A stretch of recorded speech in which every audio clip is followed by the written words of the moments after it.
I gotta be honest with you guys, I really don't know what's gonna happen next, but I can't wait to see. Sit back and relax and enjoy the video.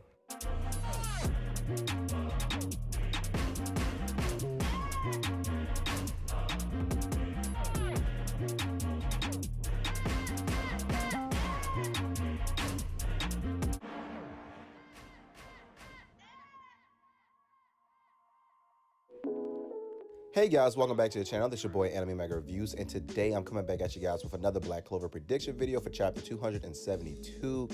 And let me just tell you guys, Black Clover is going on a break.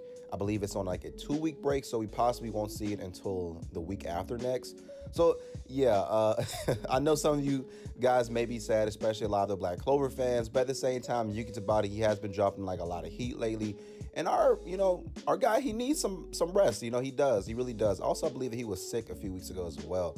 But anyway, without further ado, I'm gonna get right into these predictions. Now, there are 3 possible outcomes that's going to go forth from last week's chapter. The first outcome is, of course, the continuation between Nacht and Asta and that whole fight.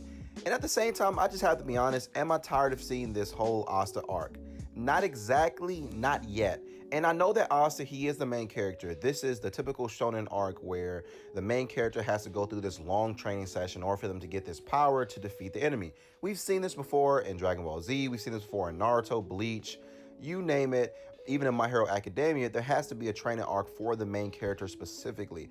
However, at the same time, I'm just curious as to see what's going around, as far as the other kingdoms and what's going to happen between, Noelle and the other Black Bulls as well. So we're going to get into that a little bit later in this video, but just to really focus on the fight between Asta and Nacht. First of all, I don't think the fight is over because Asta had landed a blow on Nacht, but at the same time, Nacht was in his still, I believe it's called demonic union form. So I don't believe that necessarily if Yuki Tabata is going to go this route, that this fight is just suddenly over. And even at the end, Nacht has said, I hate those words, after Asta had really just encouraged him and said, we're in this together. So obviously maybe Nacht is going to ramp it up, probably maybe a little more, like maybe 10%. And I'm not necessarily sure what percentage level he's at right now. That's something that's actually very interesting, is that when Nacht had went into this mode, we didn't exactly see a percentage level. Now we saw this with the Dark Triad. However, with Asta and Nacht, we still have yet to see what their percentages are like. Now we could kind of make maybe a guess as to what percentage they are based on the tail and based on the horns and whatnot, but their percentages may be a lot lower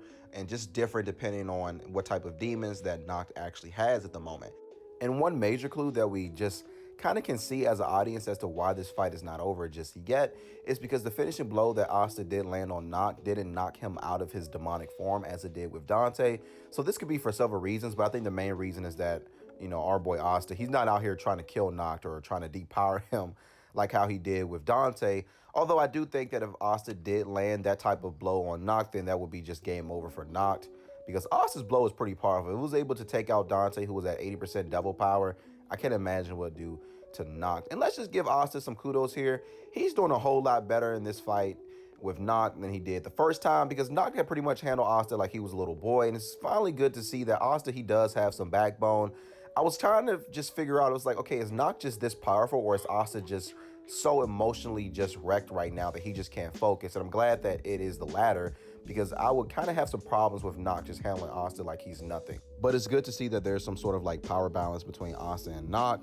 So eventually we could see a better fight, or rather a drawn out fight between these two in these future chapters. Now, I know some people may get fatigued with this fight. However, at the same time, if Yuki Tabata is going to do it in an awesome way, we could potentially see at least maybe 2 more chapters of the Nacht versus Asta fight and have a really cool conclusion to that fight. Now, my next prediction is that we're actually going to see the Clover Kingdom captains training. And this is one thing that we just have to see, because in Black Clover chapter 150, I believe it was 1 this week, we saw the power potential of these captains. We saw how powerful they are. We saw Flugolion's strength. We saw William's strength. We saw Dorothy. We saw Yami. We saw Jack. And I just have to think to myself, I'm like, if they really bring this out against the Spade Kingdom, they could potentially like seriously win. And at the same time, it kind of does make me think as to the reason why they were kind of cocky when Nacht was talking to them about it, because it kind of makes sense now. They're pretty powerful.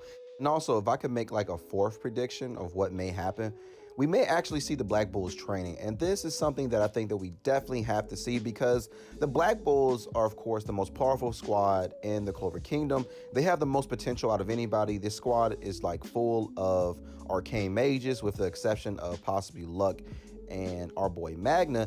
However, at the same time, arcane mages, if they train and they could potentially get to stage 0, who knows like just what could happen. So the potential is just really sky high for the Black Bulls. So I wouldn't actually mind seeing them training. That would be pretty awesome, but I think that it's going to happen off screen. I don't think Yuki Tabata is really going to dedicate time to that. So the last prediction that I'm probably going to make is, of course, going to be Noelle and the Black Bulls.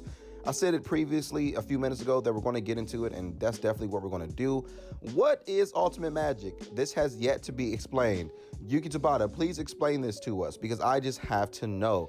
And this is kind of like a weird spot for me in the series right now, because it does bring up just a lot of questions. For instance, we just had the Black Bulls and Noelle and Leopold train in the Heart Kingdom to learn Ruin Magic, and we saw that Ruin Magic improve their power level just tremendously. We saw it with Noelle, we saw it with Luck, we saw it with Leopold, we even saw it with Charmy, whereby they were able to defeat these Dark Disciples pretty easily. Now, also, Noelle was able to hold her own against Vonica with the help of Lopatrika, and that's actually a pretty big feat considering where Noelle had just came from.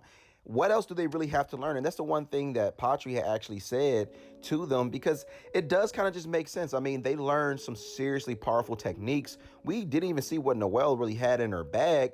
So can Ultimate Magic really add on that much to it? What more do they need? And I think that maybe, for instance, they could defeat the Dark Disciples and the Dark Triad members with more training and just with like a little more teamwork. They're still getting used to ruins. I just can't expect them to just master ruins this fast, with the exception of Luck. However, Noelle and the other Black Bulls and also the other Magic Knights, I just have my doubts about that. Maybe they just need to train more. Maybe they need to just put their nose to the grinder and just keep going.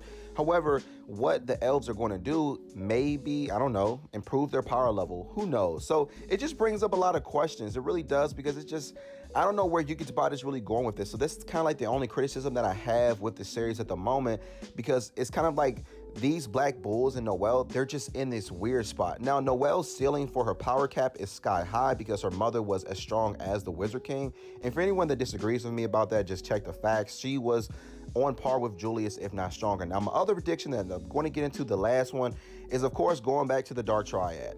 How is our boy Dante going to react to just being defeated by a 16-year-old kid in Yami of the Black Bulls? Like, people make excuses for Dante so much, and y'all, I'm just getting so tired of it.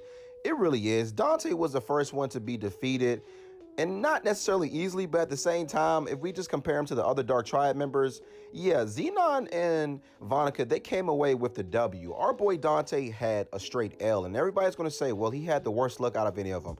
I understand that, but if you're supposed to be the most powerful Dark Triad member and you have Lucifero, the most strongest demon, accordingly, to several, Black Clover fans, then you're supposed to win that match. You're not supposed to have that much trouble. But that's just my own thoughts about it. So anyway, guys, thank you for watching. Make sure you hit the subscribe button. Also hit the like button as well. And comment down below and tell me what you guys thought about this video. You guys got the comment section. Jump in last video. Let's get it again. And also, if you guys haven't seen my last video of Xenon versus Dante, make sure to check out that video and tell me what you guys thought about it. I would greatly appreciate it. But anyway, make sure you guys stay safe out there, and peace. Have a great day.